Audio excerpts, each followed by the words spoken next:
Human trafficking, modern slavery, forced labor, the sex trade. No matter what name you use to describe it, it is a nightmare that's a reality for millions of people today. And it exists in nearly every single country on Earth. Can anything be done to put an end to humans being treated as a commodity?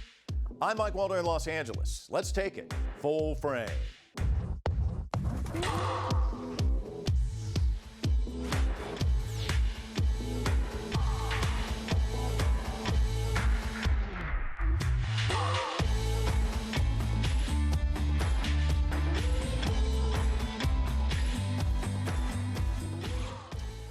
British actress Julia Ormond rose to fame in Hollywood, playing lead roles in films like Legends of the Fall, First Night, and Sabrina. She currently stars in Witches of East End, a popular television series on the Lifetime network in the United States. All right, Frederick, I'm so sorry. Now you're all in danger, Anne. It's my fault. It's okay. We can handle this together. Joanna, Wendy, just go, please. But she isn't just an actress. She's an activist focused on raising awareness about anti-human trafficking initiatives and promoting efforts to end modern-day slavery. She was appointed as a United Nations Goodwill Ambassador in 2005. The honor came in recognition for her work on human trafficking. She is the founder of ASSET, which stands for the Alliance to Stop Slavery and End Trafficking. ASSET works with corporations, NGOs, and government officials on eradicating the causes of slavery and trafficking at their source. In 2010, ASSET led the effort to pass the California Transparency in Supply Chains Act. The measure is the first law of its kind in the United States to link business to the issue of human trafficking. I recently sat down with the acclaimed actress here in Los Angeles to discuss her advocacy and why she thinks shedding more light on the problem of human trafficking can have a ripple effect on many other human rights causes. Julia, when I went to J school, they teach you the W's: who, what, where, when, why. And I always say it starts with the why. And getting ready for this interview, I looked just to get the date. 1863, Abraham Lincoln pulls out the pen, Emancipation Proclamation, sweeping slavery's over. And here we are sitting here today, and we're talking about slavery. So the question is, why? I think because human forced labor what's happened with human forced labor, specifically in trade and supply chains, is identical to what happened to prohibition around alcohol. It went underground. It went illegal. It went underground. And for whatever reason, prohibition around alcohol, people put more effort into stopping that. And that has continued in terms of, if you look at the war on drugs, we've put a great deal of effort into being knowledgeable about that and stopping it. And somehow the trade stuff and trafficking, modern day slavery, forced labor, child labor, those things are more complicated because we actually benefit from them. So we have to devotedly unpack this and get rid of for ourselves this notion that we benefit from it and switch it to we can be powerful, we can be economically secure, and more so if other people are economically secure. I'll get to the unpacking in just a minute. I want to stick with why. I mean, you could attach yourself to any cause. So I want to ask you, why is this one that you're so passionate about? I've worked on a number of different human rights causes throughout the years, whether it was genocide, refugees, HIV, AIDS. And what happened with trafficking and slavery was I kept coming across it as an issue that intersected the others. And for me, what's been incredibly searing about this issue is it feels as if it's often talked about as the most hideous of all the human rights abuses, although I'm a little loath to stack them up or compare them because all of them are horrible. For me, once you've worked out that this is the worst one, it's like finding, okay, so in the human body, if you were to take humanity, the slavery, which is the most extreme, or the enslavement, is like the cancer in the body. So we have to have a laser-like approach that gets right to the tumor of it. And that is what led to the approach via supply chains and trade. Laser, the tumor, getting it to it, even a doctor will tell you you have to weave your way through all the muscle and all of that to get to the tumor. This is just as complicated though, isn't it? Just getting to that tumor and hitting it with the laser? It is complicated, and a lot of people, when I started to look at it, it was overwhelming. It's just, there's so much information, it feels so dense, there are so many different faces of trafficking and enslavement. And so for me, a lot of the work has been, how do you simplify it? And when I first came on board the issue and was given the position at the UN, I asked them, please, can I have time to go out into the world and look at solutions and go and meet with people? And the different things that I was looking for is, well, where are these people? When it comes to people talking about, I don't know, 27 million people enslaved, there is a piece of us that obviously politically correctly goes, oh, that's terrible. And then in my head, and I'll just put it on me, there's a nasty little voice in the committee that goes on and goes, well, I've never met one.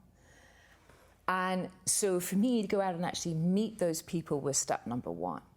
So where are the people? Where would you say the enslaved are? Yeah. If I put that on you, where would you find them? And I know the answer is not what most people would say. But what answer would you give? Well, I would say, you're smart. I would say you'd be surprised. You probably will pass somebody who's a slave in your lifetime, and you may not know it. So from a practical point of view, the easiest way to explain it for me is in the workforce. Where are the violations on workers? In the workforce. What's the simplest, what's not simple, but what's the most direct way to find them? Map the workforce. So how do you map the workforce? In places like India, Bangladesh, Cambodia, Thailand, we love to put it elsewhere, whereas in fact it's here. We have to go back to mapping the workforce as what I think is out there within our movement as the most direct way to find these people. Once you've mapped them and once you've researched what human rights they have access to, then you can work out where the workforce violations are. Then you can have this company purchases parts from a factory in Bangladesh. Do we know the factory owner? Do we know whether or not the building is safe? Are any of the workers complaining that buildings are unsafe? And then you can have investors who come in and make that building safe. But it all comes from mapping the workforce. So where are the enslaved, where are the forced labor violations? Really simply, in the workforce. But we live in a world where that people are resistant and will, really great people, here's where it gets frustrating, is the really good eggs on this earth, like Donna Karen, who's doing great work, they kind of go, but you can't do that, it's not possible. It's kind of like, and my philosophy is, we put people on the moon. We give people new hearts. We'll never get there if we say it's impossible. You talk about the infected supply chain, and most people are probably not familiar with those three words. So if you were to walk us through, what does that mean, and how do I impact that infected supply chain if I'm a consumer? What happened to me when I traveled the world and I found out I would come home from a trip and I would suddenly realize, okay, this is in my t-shirt, my clothing, my jewelry, my coffee, my sugar, my carpets. It's searing to realize that these victims that you've met and in all of these situations, however much it's a tiny percentage of our trade, it was immobilizing to me and emotionally kind of overwhelming. So first of all, people say, well, what do you mean by a supply chain? So let's look at that first. What I mean by a supply chain is farm or mine, and the people who work on that product supply chain, the miners and the agricultural workers, all the way down to the factory, to the mill, to the shipping that takes it on to the next factory, to the place where they put together parts, to that gets put together in individual, maybe brand factories, say like Apple, they'll get parts from all over the world and then put that together in another place to produce a product that we as a consumer then go buy in a store. I was at a conference about a year or two ago, and this guy got up and talked about consumers and how the crash really changed the makeup of consumers, that there used to be all kinds of consumers, but now basically there's only two. There's the one that gets in line at midnight to wait and will pay any amount of money so that they can have the new gadget and they can show it off to all their friends. They'll spend any amount of money. But the other one, the larger group, is the consumer who's always looking for a deal, something cheaper. So if you're a CEO and you know that you only have those two consumers and you're targeting the consumer that wants something cheaply made, talk to me about that dynamic, because it's a relationship between a consumer and a CEO who wants to please the consumer, but we know who the victim is. Right. So first of all, I believe there is this huge myth around slave-made goods are cheap. It doesn't work like that. I don't like kicking out brand names, but I'm sure they'll forgive me. The likes of Calvin Klein, Ralph Lauren, Tommy Hilfiger, Nike, all of them have the same problem because they source from places that have the same challenges. So whether it's a cheap good and an expensive good, a high-end good, the high-end CEO is as challenged by this as anybody else. What happens is that there is a markup that makes them profit, and then once they've bought the sort of raw materials of, say, cotton, they then fashion it into something that's high-end and designer, but they're just as challenged to deal with this issue. So just because you're buying an expensive good, there's no guarantee that it's not tainted by enslavement or forced labor. Where I do feel that they could make a better commitment is that forced labor, child labor, enslavement, trafficking, all of these things are criminal activity happening within their product supply chain. How's about we put as much resource as we do into criminal activity in the store, say preventing shoplifting? Let's look at those figures. How much is spent by stores to prevent shoplifting? Sometimes they have, I've been into stores in New York where they have a bodyguard. They have a guard at the door. Well, let's have that same amount let's have that put into the factory in Bangladesh, or on the sort of the agricultural field that produces cocoa in Ghana. That's something they could do. But there's also something that is, there's this myth that the CEO is the criminal. The criminal is the criminal, and the CEO is the CEO. I think another myth is we keep wanting the figures. How many people in India? How many people in Cambodia? And believing that the how many people is where we should start. Instead of, well, if we just looked at our subsidies, if we looked at subsidies in rice and subsidies in cotton, then that would alleviate so much in terms of child labor and forced labor around the world. And subsidies have been in the book for forever. I mean, yeah, and I think and changing that is difficult. I think part of it is that there's this belief that because the intention behind subsidies was good, feed the world, that the impact of it is good. And it's not for me about, you know, whether or not the CEO goes to heaven. It's about getting the child slave out of hell. We're out of time. I don't want to leave this interview, though. I've given you the opportunity to use the F word a couple of times. Frustrating. I want you to use the R word. Is this rewarding, this work? Passing the California Transparency in Supply Chains law was unbelievably rewarding for me. It was very, very satisfying.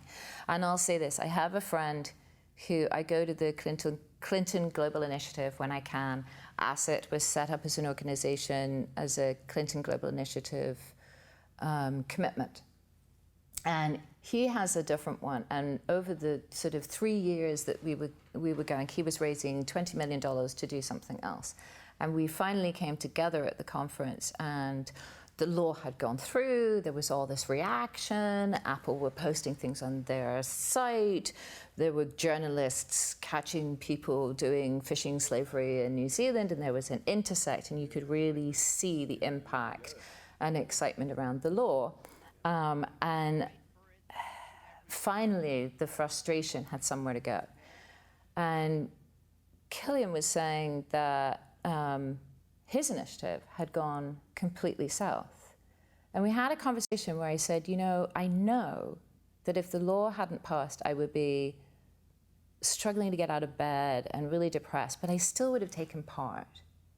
And the reality is that we've all just got to take part, whether we succeed or not, and understand that it doesn't always deliver. You don't always get the brass ring, but still by the taking part, we edge forward and we get better and we get better and we get stronger and we get more knowledgeable, and it has to happen in little steps. And yes, it's great to have something pass, but when you meet the victims, they really hold you to the days where something doesn't pan out. It's meeting the individual kids who are trapped in something, who've had to go to a shelter for a month so that they learn how to smile. We don't really have, I don't feel that having done that for myself, I have the right to not keep going. And what I would love is Desmond Tutu to come on in and help us do a kind of truth commission. I want the CEO, who's not the criminal, to sit down with the little kid who lost his life in some way or her way, making something that we were profiting from, and just have the opportunity to tell them their story so that the people who make the decisions and the people who are in charge of it, in a way that the NGO community never can be, can have an emotional commitment, understanding, I didn't deliberately do this, but the way that I am dysfunctioning is enabling it to happen. I think that victim has the right to sit down and meet the people who profited from their pain. Very powerful. Thank you very much. Thank you. Coming up, humans as commodities. We'll talk to one expert who says that the problem is more widespread than most consumers realize.